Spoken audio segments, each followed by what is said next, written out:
नमस्कार दोस्तों महासागरीय जलधाराओं के बारे में जब हम पढ़ रहे थे तो उसके अंतर्गत हमने दो महासागर के जलधाराओं का अध्ययन किया था, जिसमें एक था अटलांटिक महासागर और दूसरा हिंद महासागर। तो उसका एक वीडियो चैनल पे है जिसका भाग 1 के नाम से, वो महासागरीय जलधाराओं के भाग 1 के नाम से यानी कि पार्ट 1 के नाम से पड़ा हुआ है, और ये दूसरा भाग हम लोग पढ़ेंगे जिसमें हम लोग प्रशांत महासागर के जलधाराओं के बारे में पढ़ेंगे। तो ये दूसरा भाग है। तो इस वीडियो को देखने से पहले आपसे रिक्वेस्ट है दोस्तों कि आप भाग 1 को देखें और अटलांटिक महासागर और हिंद महासागर के जलधाराओं को समझें। उसके बाद आइए समझते हैं प्रशांत महासागर के जलधाराओं के बारे में। दोस्तों, ये 0 डिग्री अक्षांश रेखा है। इस 0 डिग्री अक्षांश रेखा के 10 डिग्री उत्तर तक जो जलराशि का बहाव होता है प्रशांत महासागर में, आप मैप में देख रहे हैं, ये प्रशांत महासागर का क्षेत्र है। ये उत्तरी अमेरिका, ये दक्षिणी अमेरिका, और ये एशिया का भाग है, ये ऑस्ट्रेलिया है। तो एशिया और ऑस्ट्रेलिया के पूरब में और उत्तरी अमेरिका अथवा दक्षिण अमेरिका के पश्चिमी भाग में ये प्रशांत महासागर का विस्तार है। तो दोस्तों, ये प्रशांत महासागर, जैसा कि हमने विश्व मानचित्र में महासागर और महाद्वीप के वितरण में मैंने बताया था आपसे कि प्रशांत महासागर विश्व का सबसे बड़ा महासागर है। क्षेत्रफल की दृष्टि से ये विश्व का सबसे बड़ा महासागर है। तो इस प्रशांत महासागर के जलधाराओं के बारे में बात करते हैं कि इस 0 डिग्री अक्षांश से 10 डिग्री उत्तरी अक्षांश के पास, यानी कि 0 डिग्री से 10 डिग्री उत्तरी अक्षांश के मध्य जो जलधारा चलती है पूरब से पश्चिम की ओर चलती है। और इस जलधारा की उत्पत्ति कैसे होती है दोस्तों? जो 0 डिग्री अक्षांश के पास क्या होती है दोस्तों, सन्मार्गी हवाएं चलती है। सन्मार्गी हवाएं क्या है? वो निरंतर सालों भर वो पूरब से पश्चिमी दिशा की ओर चला करती हैं। ये 23 डिग्री उत्तरी और 23 डिग्री दक्षिण अक्षांश के बीच के क्षेत्र में ये हवाएं इस तरह से चलती हैं। जैसे आप मान लो दोस्तों कि ये 23 डिग्री दक्षिण अक्षांश है और ये 23 डिग्री उत्तरी अक्षांश है। तो दोस्तों, जो सन्मार्गी हवाएं होती है वो इस डायरेक्शन में चलती हैं।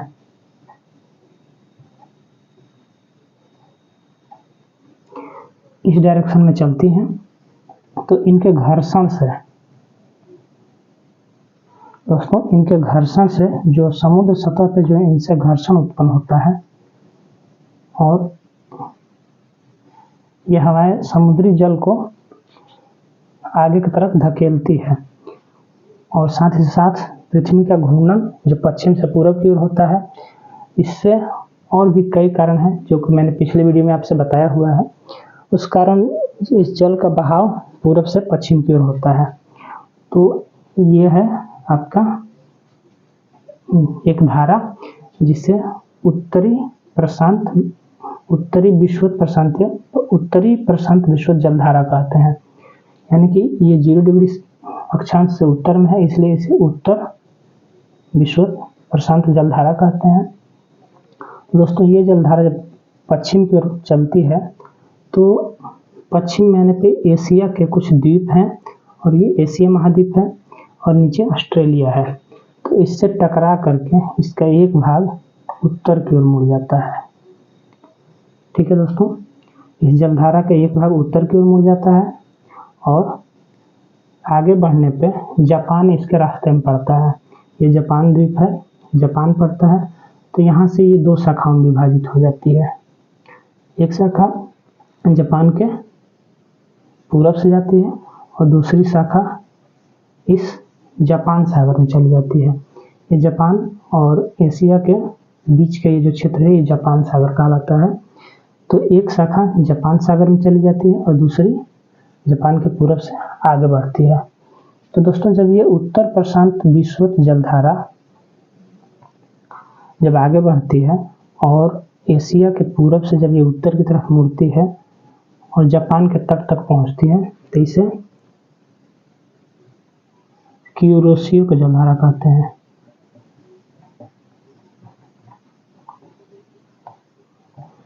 क्यूरेशियो जलधारा कहते हैं। ये जलधारा गहरे नीले रंग की होती है, इस कारण जापान के लोग इसे काली धारा कहते हैं। तो ये क्यूरेशियो जलधारा है। इसका जो एक भाग जापान सागर में जाता है, इसका नाम सुशिमा की जलधारा देते हैं। सुशिमा जलधारा जो जापान सागर में इसकी एक भाग जाती है। और दोस्तों जब ये क्यूरेशियो की जलधारा जब आगे बढ़ती है, आगे बढ़ने पे क्या होता है दोस्तों, इधर उत्तरी ध्रुव की तरफ से एक ठंडी जलधारा आती है, जिसे ओयोशियो की जलधारा कहते हैं।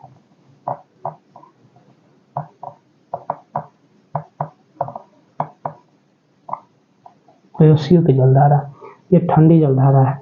ये आकर के यहाँ पे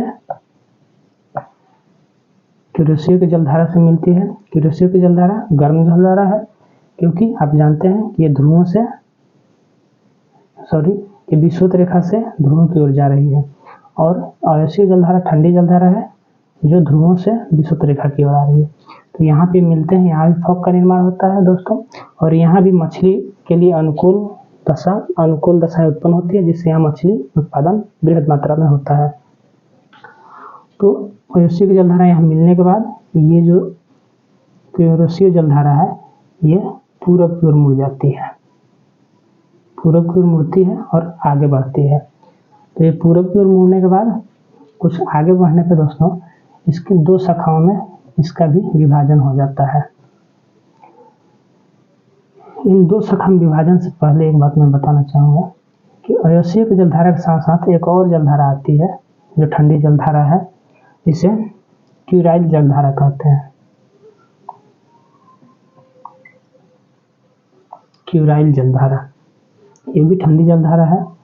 ये जो क्यूरेशियो की जलधारा आगे बढ़कर प्रशांत महासागर में जब पूरब की ओर मुड़ती है, तो इसे उत्तरी प्रशांत प्रवाह के नाम से जानते हैं। उत्तरी प्रशांत प्रवाह के नाम से जानते हैं। ये वाली धारा जो क्यूरेशियो धारा आगे बढ़कर जब उत्तर की ओर मुड़ती है, तो इसे उत्तरी प्रशांत प्रवाह कहते हैं। और उत्तरी प्रशांत प्रवाह में ये धारा क्यूराइल जो धारा है, ये आकर के मिलती है। मिलने के बाद इसका एक शाखा जो है दक्षिण की ओर चला आता है, जो कैलिफोर्निया है, कैलिफोर्निया तक आता है। उत्तरी अमेरिका महाद्वीप पे ये कैलिफोर्निया राज्य है, ये यहाँ तक आती है। और इस उत्तरी प्रशांत प्रवाह की एक शाखा इधर उत्तरी अमेरिका का अलास्का के तरफ चली जाती है। तो ये जो अलास्का की तरफ जाती है दोस्तों, ये गर्म जलधारा है, इसे अलास्का की जलधारा भी कहते हैं। और जो दक्षिण की ओर आ रही है, ये ठंडी जलधारा है, इसे कैलिफोर्निया की जलधारा कहते हैं।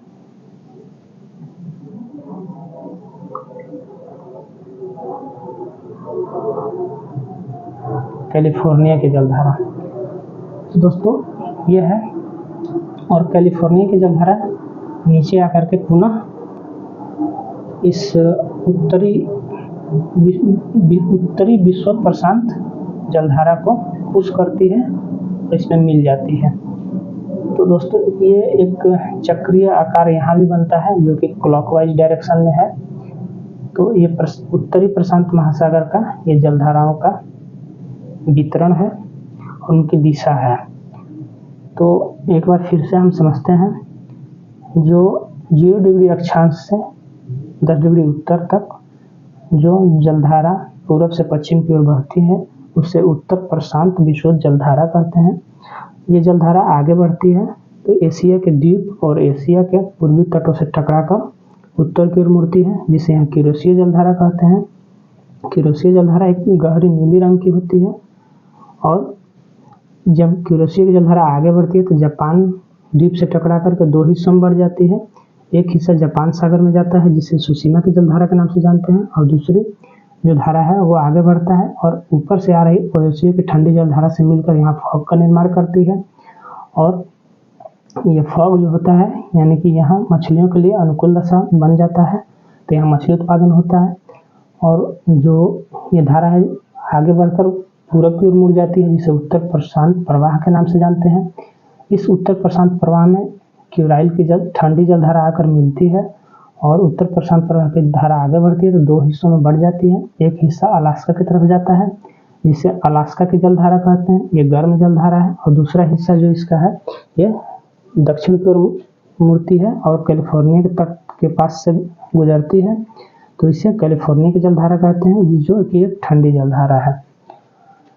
तो ये हुआ उत्तरी प्रशांत महासागर की जलधारा। अब देखते हैं दोस्तों दक्षिणी प्रशांत महासागर की जलधारा को समझते हैं।